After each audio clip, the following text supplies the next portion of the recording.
Ce programme est financé par les amis et partenaires du ministère de Joyce Meyer. Pas besoin de détester aller au travail tous les jours. Et détester la vaisselle, détester la lessive, détester d'aller au supermarché. Vous pouvez même aimer cela. Vous dites, eh bien, dis-moi comment. Je vous le dirai.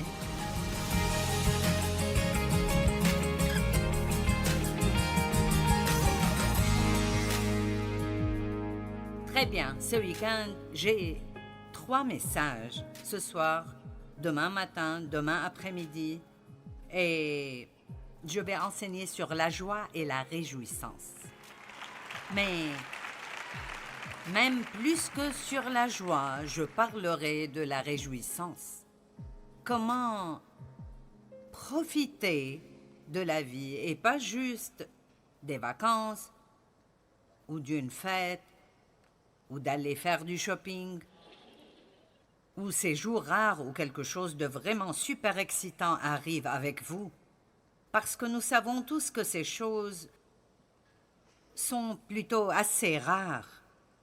Elles sont dans nos vies, mais nous ne vivons pas au sommet de cette montagne tout le temps. Une grande partie de la vie est ordinaire. Nous nous levons, nous nous couchons, nous allons au travail, nous rentrons, nous faisons la vaisselle, nous changeons l'huile de la voiture, nous faisons des emplettes, nous faisons la lessive, nous cuisinons, nous nettoyons la pagaille. Nous nous levons le jour suivant, nous allons au travail. Et je crois qu'il y a une façon, avec l'aide de Dieu, de vivre pleinement dans tout ce que nous faisons.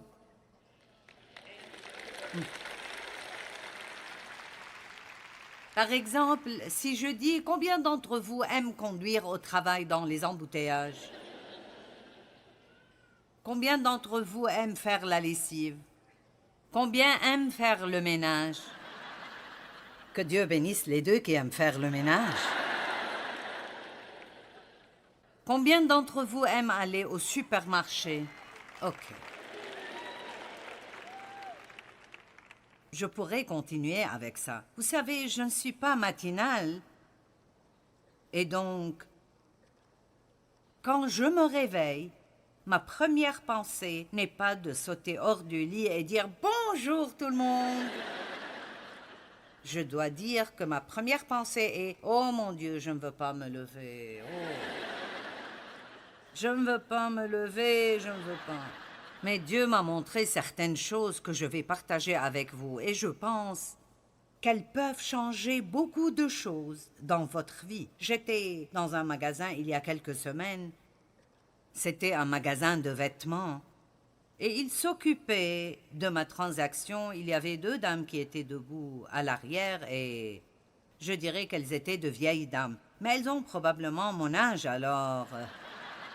Donc, disons juste qu'elles semblaient être âgées et pas moi. Alors...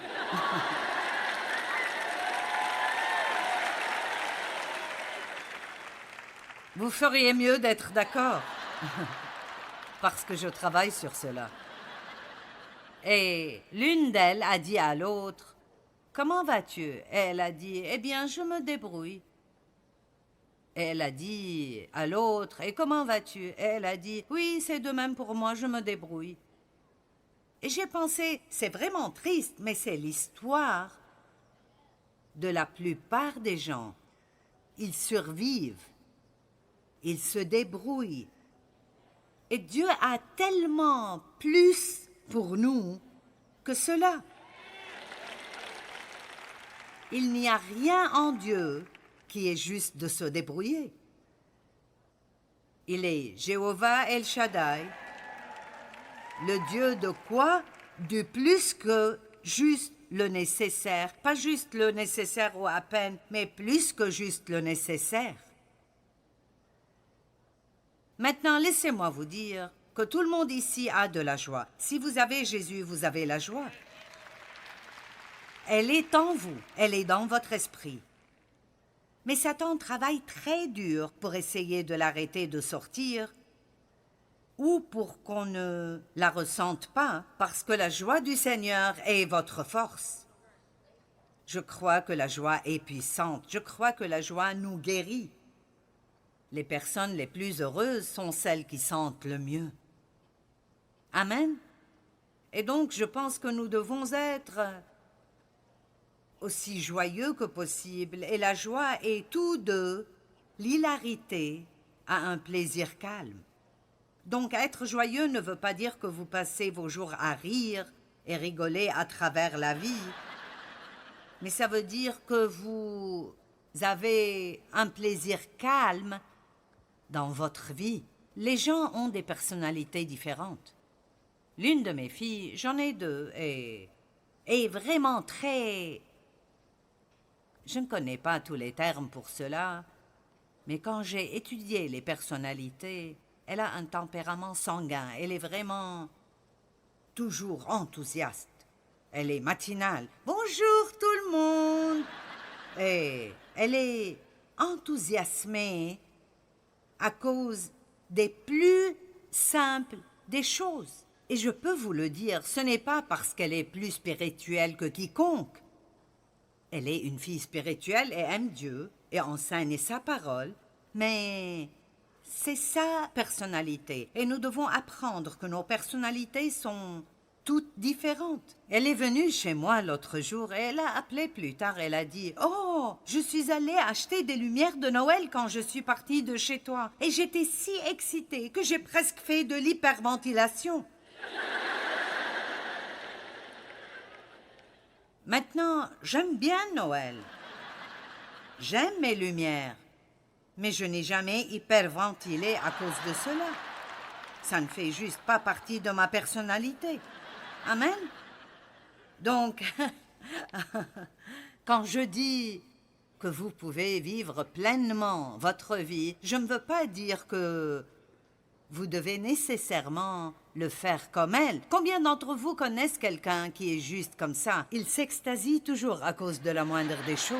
Eh bien, si vous êtes honnête, si vous êtes une personne très colérique, alors vous tape-t-il sur les nerfs parfois? Parce que vous pensez en fait, oh, arrêtez un peu. Personne ne fait l'hyperventilation à cause de lumière de Noël. Eh bien, elle, si.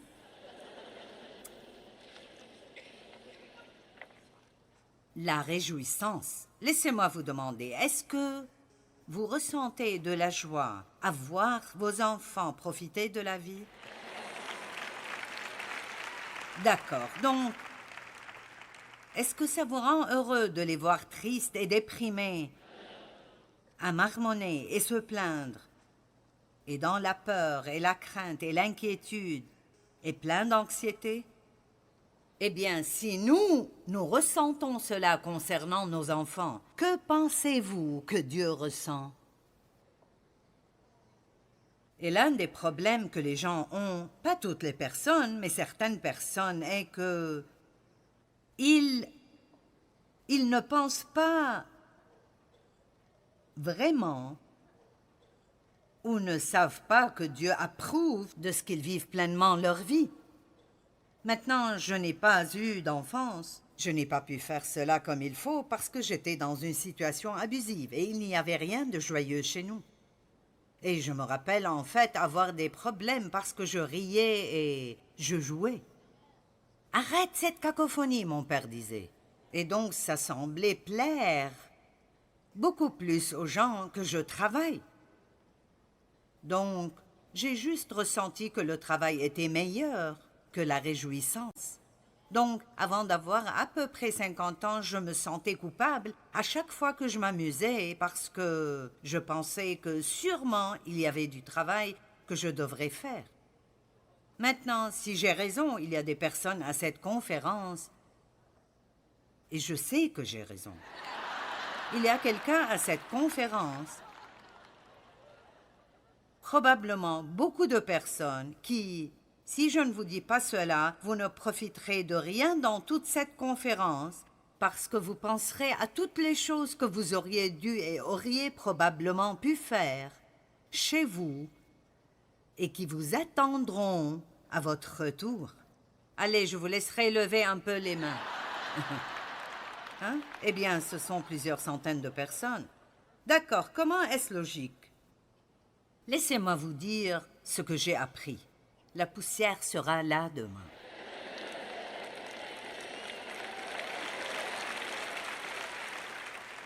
Je ne pense pas qu'elle a besoin de rester là pour toujours, mais ça ne veut pas dire que vous ne pouvez jamais prendre une pause. En fait, vous travaillerez mieux et plus efficacement si vous prenez des pauses et vous faites des choses qui vous passionnent.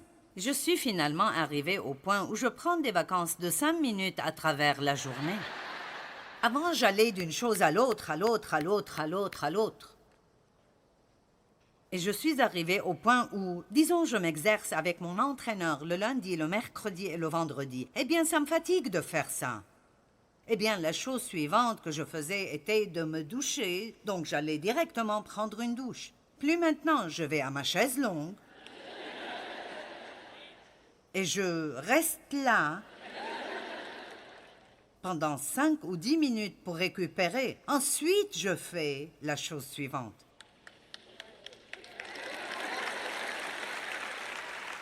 Vous voyez?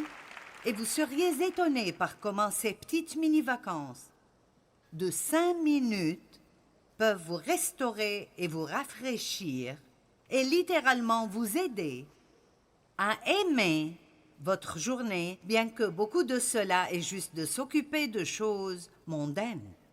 Maintenant, nous allons parler de 4 versets et je veux que nous les regardions sérieusement parce que quand Dieu a commencé à m'enseigner qu'il voulait que je vive pleinement ma vie, que je n'étais pas faite juste pour travailler, travailler, travailler, travailler. Voici quelques versets que Dieu m'a montrés qui étaient vraiment éclairants. Jean chapitre 10, 10. C'est pourquoi nous appelons notre programme télé Vivre pleinement la vie de tous les jours. Et c'était simplement parce que ça a été difficile pour moi de faire cela. Et ça semblera être insensé, mais pour beaucoup, ça ne semble pas être insensé. Et vous savez exactement de quoi je parle. D'accord. Eh bien, c'est la plupart d'entre vous. Donc, Dieu merci, nous avons le bon message. Jean 10, 10. Le voleur vient seulement pour voler, pour tuer et pour détruire. Moi, je suis contente que Jésus soit venu. J'aime comment il formule cela. Voici ce que le diable est venu faire, mais je suis venu afin que vous viviez pleinement votre vie, pas juste pour qu'ils l'aient, mais pour qu'ils en profitent. Une vie abondante, remplie, à ras bord, jusqu'à déborder. Que tout le monde dise « Je vais vivre pleinement ma vie ».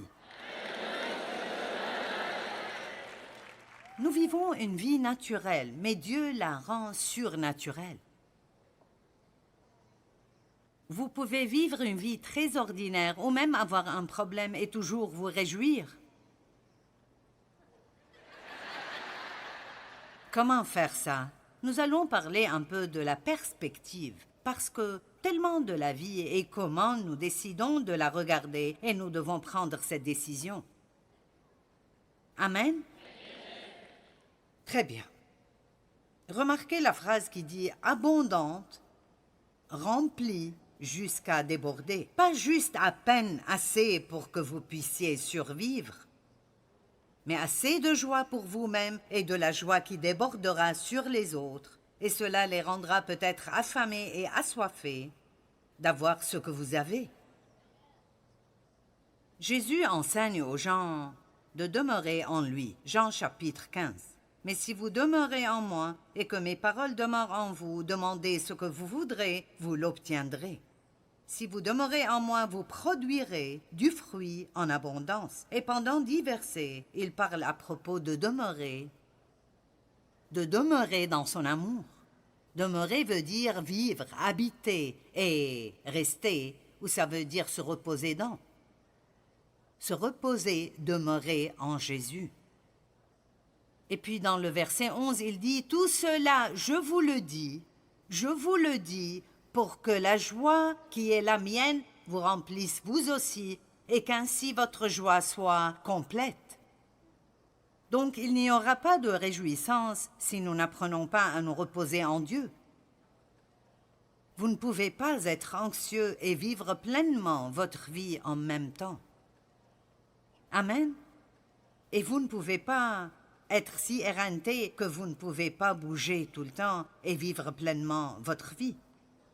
Nous devons avoir un certain équilibre et la réjouissance est une grande partie de ce qui nous aide à récupérer et traverser les temps difficiles dans la vie. La Bible amplifiée dit « Je vous ai dit ces choses pour que ma joie et ma réjouissance vous remplissent et pour que votre joie et votre réjouissance soient entières, complètes et en abondance. » Et puis Jean 16, 24 dit « Jusqu'à présent, vous n'avez rien demandé en mon nom. Demandez et vous recevrez pour que votre joie soit complète. » La Bible amplifiée dit « Demandez et recevez pour que votre joie soit complète. » Nous demandons beaucoup, mais nous ne prenons pas le temps de recevoir. Merci. Pensez-y, je veux que vous pensiez à cela. Parce que rien ne rendrait le diable plus en colère que quand vous apprenez comment vous réjouir dans n'importe quelle situation. Pas besoin de détester aller au travail tous les jours et détester la vaisselle, détester la lessive, détester d'aller au supermarché. Vous pouvez même aimer cela. Vous dites, eh bien, dis-moi comment. Je vous le dirai. C'est difficile de m'empêcher de vous le dire, mais je vais vous faire attendre. Demandez et vous recevrez pour que votre joie soit complète. Il y a beaucoup de gens qui ne savent pas vraiment recevoir. Ne détestez-vous pas quand vous essayez de donner quelque chose à quelqu'un et il refuse? Non, non, non, non, non, non, non, non. Je dis, le prendras-tu enfin? S'il te plaît, prends-le. Et souvent, nous ne savons pas recevoir de Dieu. Certains d'entre vous ont besoin de recevoir la miséricorde de Dieu. Allez, c'est un don gratuit et vous vous blâmez encore à cause de quelque chose que vous avez fait il y a un an. Et vous avez demandé à Dieu de vous pardonner et vous croyez même qu'il l'a fait, mais vous ne vous êtes pas pardonné parce que vous n'avez pas reçu la miséricorde de Dieu. La miséricorde est quand Dieu est bon envers vous, bien que vous ne le méritiez pas. Si vous comprenez ce qu'est la miséricorde, vous aurez la joie. Et puis dans Jean 17, 13,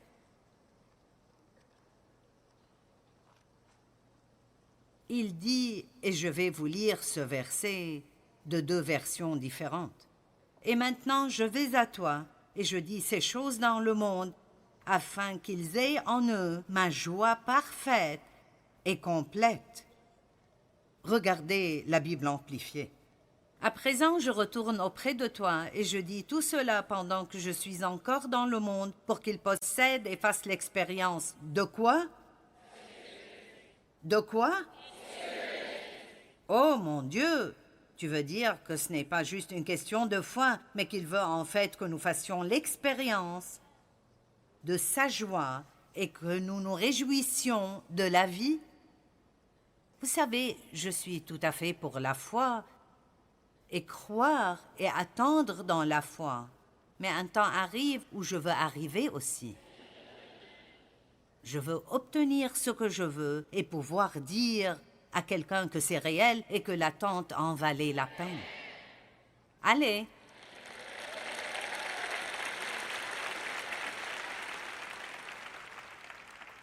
Je veux que mes délices soient accomplies en eux et que ma réjouissance soit parfaite dans leurs âmes. Combien Jésus était-il heureux? Il dit, je veux que vous soyez aussi heureux que je le suis. Je veux que vous ayez le genre de joie que j'ai. Je veux que vous viviez pleinement votre vie comme je vis pleinement ma vie. Ceci me semble être très bien. Je crois que l'éducation concernant la joie est très importante. Nous devons croire que Dieu veut que nous vivions pleinement notre vie. Est-ce que tout le monde peut dire « Dieu veut que je vive pleinement ma vie » ? Mais nous ne pouvons pas toujours être en vacances. Certains d'entre vous prenez des vacances pour vous inquiéter concernant vos problèmes. Nous avons besoin de choses spéciales dans nos vies. Et parfois, vous arrivez au point où vous sentez juste « Dieu, j'ai besoin que tu fasses quelque chose pour moi. Montre-moi quelque chose. » Et n'importe qui vous êtes et ce que vous faites, nous arrivons tous à ce point. Je suis arrivée à un point où j'ai dit « Dieu, je fais ce truc de la foi ici depuis longtemps. J'ai besoin de ce que tu fasses quelque chose de spécial pour moi. » Et il n'y a pas de mal à ça. Demandez à Dieu de faire quelque chose de spécial pour vous quand vous sentez que vous êtes arrivé au point où vous en avez besoin.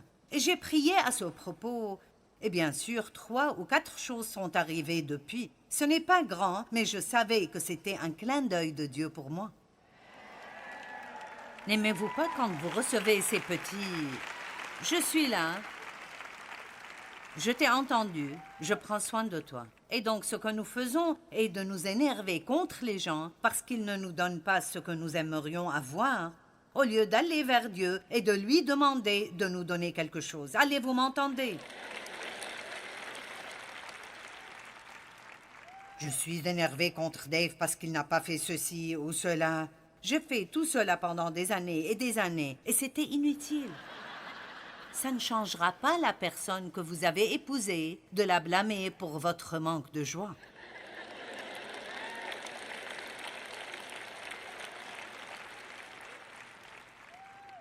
Le Seigneur m'a dit une fois, arrête de tenir Dave pour responsable de ta joie. Allez, cela pourrait vraiment libérer quelqu'un ici. Une femme, après une conférence comme celle-ci, est venue vers moi et elle m'a remercié de lui avoir donné la permission de vivre pleinement sa vie. Et je sens qu'il y a plusieurs personnes comme ça ici parce que je crois de tout mon cœur que ce que Dieu me donne d'enseigner dans différents endroits est la bonne parole dans sa saison, à sa place. Et il y a des personnes ici qui ont désespérément besoin de cela. Donc, j'avais à peu près 50 ans avant d'apprendre que Dieu voulait vraiment que je me réjouisse de ma vie. Et je me souviens d'une fois où j'allais regarder un film et j'avais travaillé toute la journée et j'ai toujours travaillé dur. Et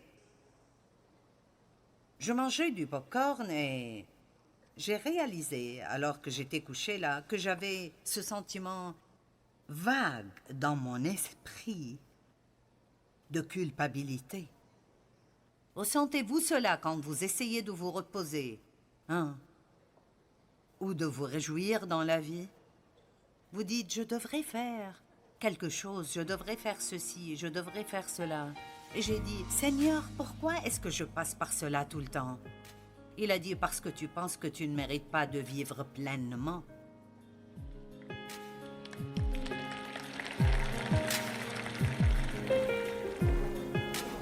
Rappelez-vous, avec l'aide de Dieu, nous pouvons apprendre à vivre pleinement nos vies.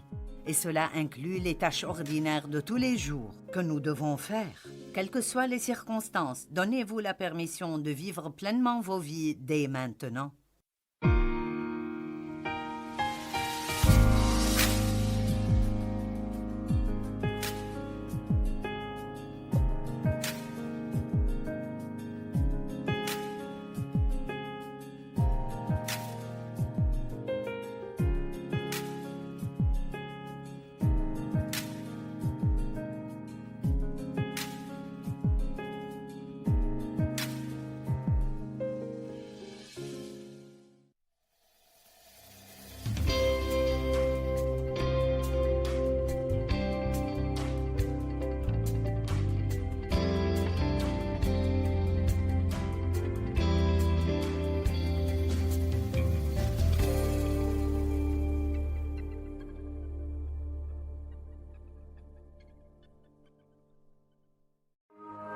Ce programme est financé par les amis et partenaires du ministère de Joyce Meyer. Une grande chose que je dirais ici, apprenez à vivre pleinement votre vie. Pas celle que quelqu'un d'autre a et que vous voulez.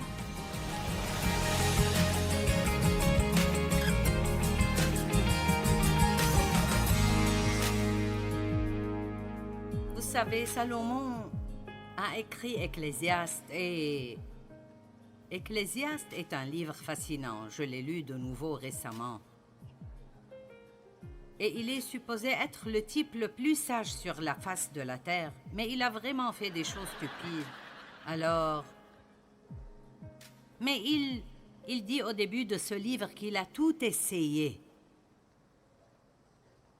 Je veux dire, il avait tout. Il a tout essayé. Il avait des femmes, il avait des concubines, il avait de l'argent, il a bâti des maisons. Il y a une partie où il dit « Je me suis fait des bassins et je me suis fait des maisons. » Et j'ai pensé « Voilà le problème. Tout ce que tu as fait était pour toi-même. » Et je crois cela. Mais il disait tout le temps « sous le soleil ». Et ce dont il parle est sur la terre. Il a essayé de trouver la réjouissance dans les choses charnelles, et vous ne pouvez vraiment pas faire cela. Et finalement, à la fin du livre, dans le chapitre 12, il a dit, et voilà la conclusion de tout ce qui a été dit. Le devoir de tout homme est de craindre Dieu et lui obéir. Et ça arrangera toute mauvaise situation dans la vie. Amen. Mais voici 2 versets, 2 choses qu'il a découvertes et que je pense étaient bonnes. Dans Ecclésiaste 2, 24 et 25, il a dit « Il n'y a de bonheur pour l'homme qu'à manger et à boire, et de profiter des résultats de leur travail et leur labeur. Et cela aussi vient de la main de Dieu. » Je pense que c'est intéressant. Il a dit que nous devons découvrir comment profiter des résultats de notre travail. Vous voyez? En fait, j'aime vraiment ce que je fais. Je m'amuse bien ce soir. J'ai pris plaisir à me préparer. Et vous dites, oui, si j'avais ton travail, je l'aimerais aussi. Eh bien, non. Vous ne l'aimerez pas. Parce que ce n'est pas votre appel. Dieu a donné quelque chose à faire à chacun. Et quoi que soit votre responsabilité, c'est ce que vous êtes supposé faire avec joie et c'est ce que vous êtes supposé aimer faire. Vous dites, c'est impossible pour moi d'aimer mon travail. Prenez patience ce soir.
Je pense que vous allez changer d'attitude. Et sinon, j'ai encore 2 chances avec vous. Nous devons apprendre ça. Pensez juste à la différence que ça ferait dans votre vie si vous vous réjouissez de tout ce que vous faites. Pensez juste à cela. Je veux dire, tout. Pas besoin de détester faire la vaisselle et détester d'aller au supermarché, ou détester ceci et détester cela. Vous savez, l'aversion est un cousin proche de la peur. Je ne vais pas détester ceci, je vais trouver un moyen d'en profiter. Ecclésiaste chapitre 4, 7 et 8, et j'aime ceci. Il dit, j'ai considéré une autre vanité sous le soleil. Voilà un homme, cet homme dont nous allons parler avait 5 problèmes. Voilà un homme sans personne, c'était son premier problème. Les gens ne sont pas censés être seuls, nous sommes censés être en communion avec d'autres êtres humains. Donc, ne vous isolez pas et ne pensez pas que vous n'avez besoin de personne parce que nous avons tous besoin d'autres personnes. Amen. Il n'a ni fils ni frère. Et pourtant son travail n'a point de fin. Et c'était son deuxième problème. Son travail ne finissait pas. Il ne savait pas comment prendre des vacances de 5 minutes. Et ses yeux ne sont, troisième problème, jamais rassasiés de richesse. Donc il a travaillé tellement dur qu'il a fait beaucoup d'argent, mais il n'était pas satisfait avec l'argent qu'il avait gagné parce qu'il était avide. Donc, bien qu'il ait travaillé si dur, il ne pouvait pas profiter de la richesse qu'il avait. Son quatrième problème était « Pour qui donc est-ce que je travaille ?» Il ne savait même pas pourquoi il le faisait. Cet homme n'avait personne à qui tout léguer. Et dans une partie d'Ecclésiaste, il dit « Je laisserai tout cela à quelqu'un que je ne connais même pas. » Allez maintenant. Et écoutez ceci, et il se dit, pour qui donc est-ce que je me prive de bonnes choses?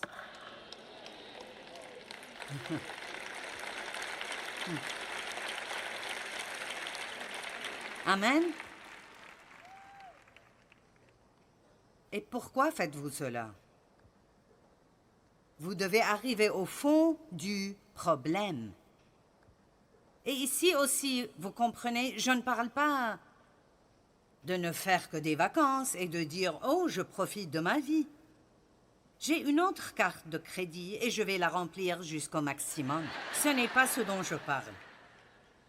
Je parle de vivre pleinement notre vie ordinaire, de tous les jours, de nous lever, d'aller au lit, lundi, mardi, mercredi, jeudi, vendredi, samedi, dimanche. Oups, on est revenu au lundi. Oh, nous sommes si heureux les week-ends et les jours fériés, mais le lundi revient toujours. Les 5 problèmes qu'il avait, il était tout seul, travaillait beaucoup, avait beaucoup d'argent, mais n'en profitait pas, n'avait personne à qui le léguer. Pourquoi est-ce que je prive mon âme de bonnes choses? Et je veux juste vous le dire maintenant, si vous... Tout d'abord, vous êtes riche.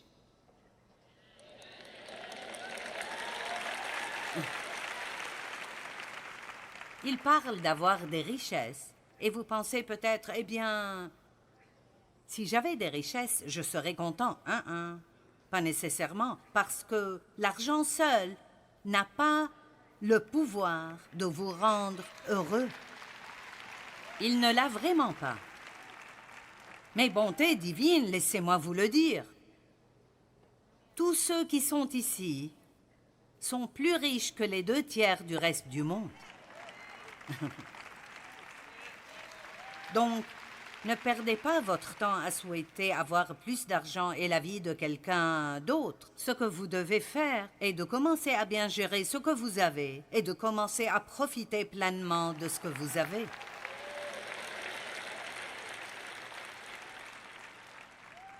Mon mari a une philosophie d'après laquelle nous vivons. Elle est simple, mais elle fonctionne. Dans tout ce que vous avez, donnez un peu, épargnez un peu, dépensez un peu. D'après vos limites, et puis Dieu agrandira vos limites, et vous pourrez donner plus, épargner plus. et dépenser plus. Amen. Mais ne soyez pas juste si occupés à épargner pour votre retraite que vous ne profitez jamais d'où vous êtes.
Maintenant. Beaucoup prennent la retraite et meurent 2 ans après. Vous savez? Et je pense que c'est parce qu'elles s'ennuient, parce qu'elles n'ont rien à faire. Les gens me demandent quand je prendrai ma retraite. Il y a 600 personnes qui travaillent pour moi qui ne veulent pas entendre le mot retraite. Je ne compte pas prendre ma retraite. Vous dites...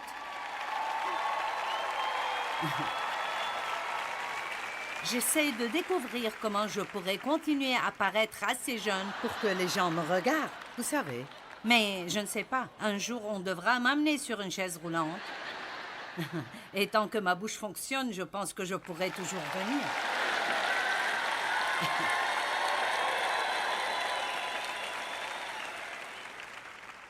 Et je ne sais pas, vous savez, des circonstances arrivent. Et un jour, je ne pourrai peut-être plus faire tout ceci, mais je serai tout aussi importante alors que je le suis maintenant. Parce que votre valeur n'est pas liée à ce que vous faites, c'est qui vous êtes et à qui vous appartenez. Amen. Mais n'épargnez pas votre argent juste pour pouvoir un jour passer votre temps à ne rien faire. Sûrement que nous pouvons avoir un meilleur but dans la vie que cela. Je veux dire, au moins si vous voulez prendre votre retraite, alors... soyez volontaire quelque part. Faites des plans pour voyager et visiter le monde, mais ne passez pas votre temps à rouspéter pour que vos enfants s'occupent de vous. Ecclésiaste 5, 18 et 19. Voici ce que j'ai considéré comme bon. Il est approprié pour l'homme de manger et de boire au milieu de tout le travail qu'il fait sous le soleil pendant le nombre des jours de vie que Dieu lui a donné, car c'est là sa part. Mais si Dieu a donné à un homme des richesses, et c'est nous tous, et des biens, s'il lui accorde la possibilité d'en profiter, d'en prendre sa part et de se réjouir au milieu de son travail, c'est là un don de Dieu. Donc ne travaillez pas simplement, mais réjouissez-vous de votre travail. Maintenant, une grande chose que je dirais ici, apprenez à vivre pleinement votre vie. Pas celle que quelqu'un d'autre a et que vous voulez.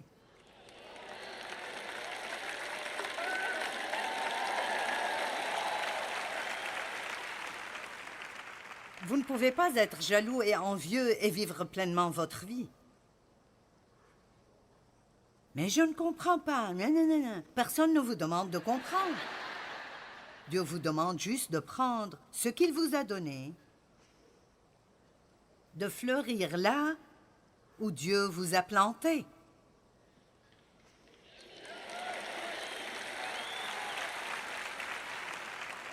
Tout notre travail ici sur la terre est de glorifier Dieu. Ce n'est pas d'aller de l'avant et de devenir le président de la compagnie et être célèbre partout, et c'est juste de glorifier Dieu et de vous réjouir en Dieu. Ne servez pas juste Dieu, réjouissez-vous en Dieu. Réjouissez-vous d'être un enfant de Dieu. Profitez du petit coin de la vie qu'il vous a donné. Même si votre maison n'est pas aussi grande que celle de quelqu'un d'autre, ou vous ne pouvez pas acheter de vêtements aussi chers que ceux de quelqu'un d'autre, ou vous pesez 10 livres de plus que quelqu'un d'autre. Ce ne sont pas les choses auxquelles notre joie devrait être liée.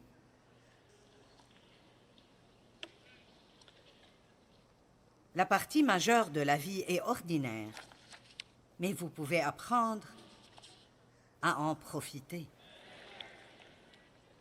Marc 4, 26 et 27, Jésus dit encore, il en est du royaume de Dieu, comme quand un homme jette de la semence en terre, qu'il dorme ou qu'il veille, nuit et jour, la semence germe et croît sans qu'il sache comment. Les graines germent, Dieu travaille, mais en attendant, nous devons passer par beaucoup de vies ordinaires. Vous plantez vos graines de foi, vos graines financières dans le royaume de Dieu, et vous croyez que Dieu travaille, et alors que vous attendez, vous vivez pleinement la vie que vous avez. Cessons de penser « je profiterai de la vie quand, je serai heureux quand ». Pas quand, maintenant. Que tout le monde dise « maintenant » à voix haute. Très bien. Maintenant,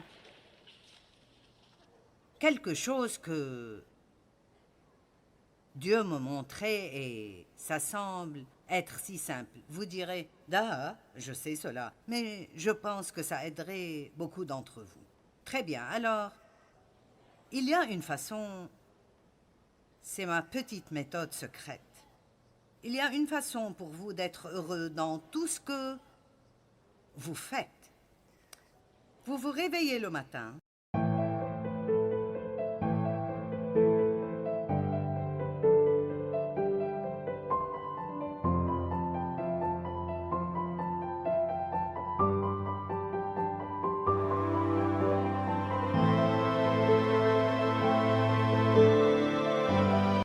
Vous pensez,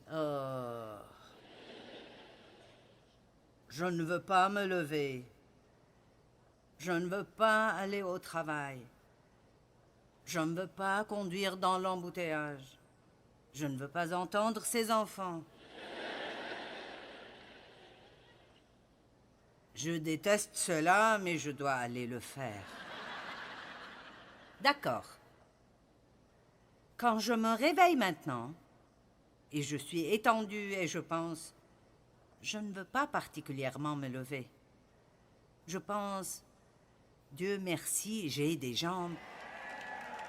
Je peux me lever et marcher jusqu'à la salle de bain et aller à la cuisine et me faire une tasse de café dans ma belle petite cafetière et m'asseoir dans mon siège à bascule et regarder par la fenêtre et boire mon café et parler à Jésus parce que je suis sauvée.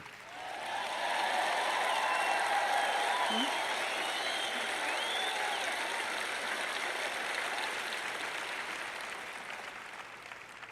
Maintenant, écoutez-moi. C'est impossible de vivre pleinement votre vie sans reconnaissance. Et je veux dire de la reconnaissance constante. Je ne parle pas de « Mon Dieu, merci pour les vacances ». Oh, je déteste conduire jusqu'au travail dans l'embouteillage. Non. Dieu merci, j'ai une voiture que je peux conduire. Allez, Dieu merci, j'ai un travail où je peux aller. Ce n'est peut-être pas mon favori, mais j'ai un emploi et beaucoup n'en ont pas. Et je me rappelle quand j'étais plus jeune, dans la vingtaine, je devais attendre 2 bus dehors dans le froid et ensuite faire la même chose de nouveau pour rentrer le soir, me tenir au coin de la rue et il faisait froid et dans le bus il n'y avait parfois pas de siège de libre et je devais me tenir debout tout le chemin. Et manquer un bus et devoir attendre là pendant 15 à 20 minutes de plus. Dieu merci, vous avez une voiture. Il y a toujours une chose pour laquelle vous devriez être reconnaissant et ça changera toute votre perspective concernant la façon dont vous regardez la vie.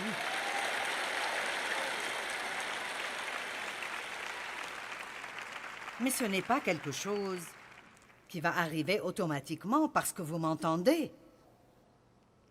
Je vais être honnête avec vous. C'est une chose pour laquelle vous devez travailler un peu parce que le diable ne veut pas que vous ayez la joie ou que vous viviez pleinement votre vie.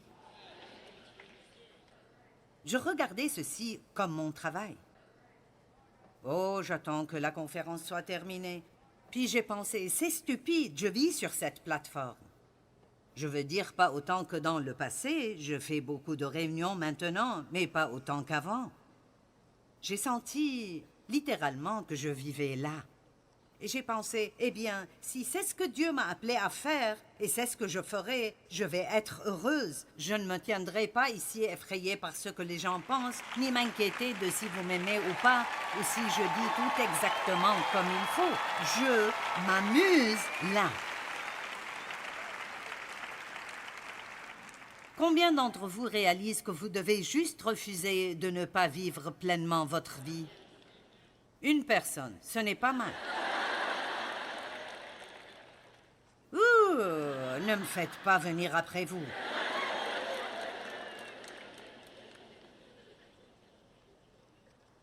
Oh, je déteste faire la vaisselle.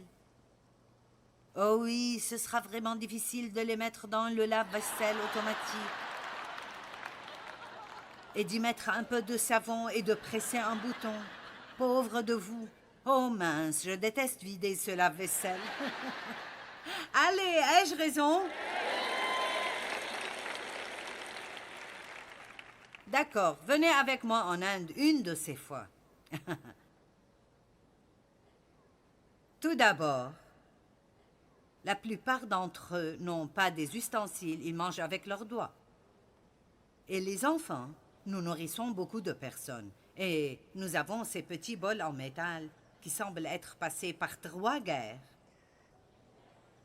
Et pour pouvoir nettoyer ces bols, quand ils finissent, quelqu'un devait marcher probablement 10 kilomètres pour ramener de l'eau qui n'est même pas propre pour les nettoyer.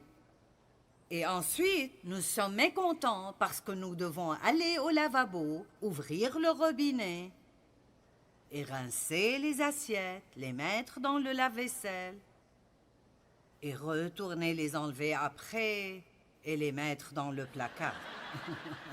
Allez, j'ai raison. Eh bien, parce que nous avons tellement d'abondance.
que nous avons tellement de convenances, nous sommes vraiment gâtés.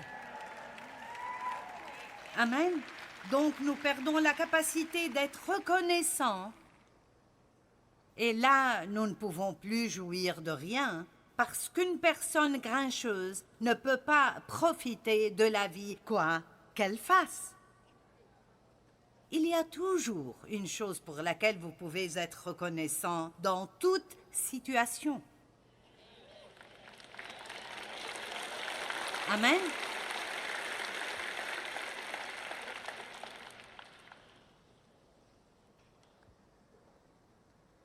Philippiens 4:11. Ils ont envoyé un don à Paul et il a dit « Ce n'est pas le besoin qui me fait parler ainsi ». Il les remerciait, il a dit « Je ne dis pas ça parce que j'ai un besoin, car j'ai appris en toutes circonstances à être content. » Il a appris cela. Ce n'est pas quelque chose qui est venu automatiquement. Je sais vivre dans le dénuement et dans l'abondance. J'ai appris à m'accommoder à toutes les situations et toutes les circonstances.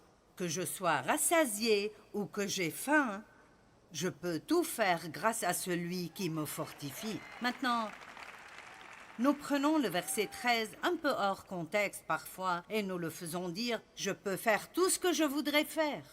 Je peux le faire. » Paul parlait de quelque chose de spécifique. Il disait « Je peux être heureux quand j'ai beaucoup ou quand je n'ai pas assez. » Ou disons-le autrement, je peux être heureux quand tout va pour le mieux dans ma vie et je peux être heureux quand rien ne va du tout. Maintenant, comment Paul pourrait-il faire cela? Je crois que oui, il y a des choses que nous devons apprendre pour pouvoir faire ces choses. Donc, la gratitude peut être une grande chose dans votre vie. Mais je crois que le secret que Paul a appris était que, quoi que soient les circonstances auxquelles il faisait face, toute chose concourt ultimement pour son bien. Allez, quoi que soient vos circonstances maintenant, pour ceux qui aiment Dieu et sont appelés selon son dessein, toutes choses concourront pour le bien de ceux qui l'aiment et veulent sa volonté dans leur vie. Je crois que même quand Paul était en prison, il a pu dire « Réjouissez-vous dans le Seigneur ». Oui, je le répète, soyez dans la joie. Et j'ai visité la prison dans laquelle il était. Et il n'y a pas de raison de se réjouir là-bas. Ils disent que les égouts de la ville passaient par là. Maintenant, Dieu merci, ce n'est plus le cas, mais... Je veux dire... Ce n'était pas plus grand que ça. Ce n'était pas assez grand pour qu'un homme se couche sans se recroqueviller. Et il a dit « Réjouissez-vous dans le Seigneur ». Savez-vous pourquoi? Tout d'abord, il trouvait toujours une raison d'être reconnaissant. Deuxièmement, il croyait que tout irait pour le mieux à la fin. Et troisièmement, il croyait que même s'il restait là, ça finirait par être pour la gloire de Dieu. D'une façon ou d'une autre, ça glorifierait Dieu. L'une des choses qu'il a dites est « Mon emprisonnement vous a encouragé à redoubler d'audace pour annoncer la parole de Dieu. » Quand il était en prison, les geôliers ont été sauvés.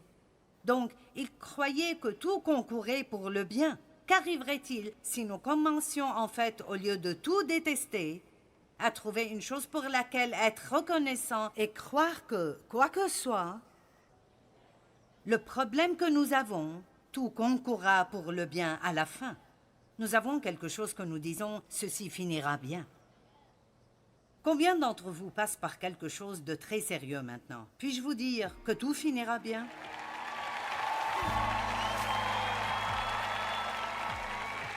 Tout finira bien. Et faites tout ce que vous pouvez faire pour continuer à vivre pleinement votre vie maintenant. Rappelez-vous, avec l'aide de Dieu, nous pouvons apprendre à vivre pleinement nos vies et cela inclut les tâches ordinaires auxquelles nous faisons face tous les jours.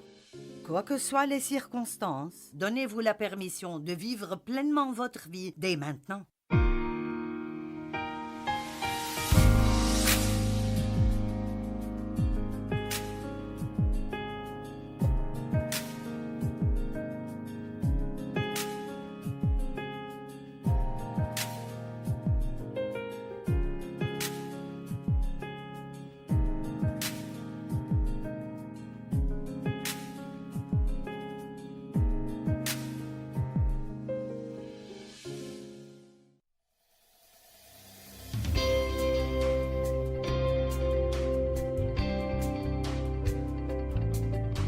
Step 1, wake up early, gonna rise with the sun.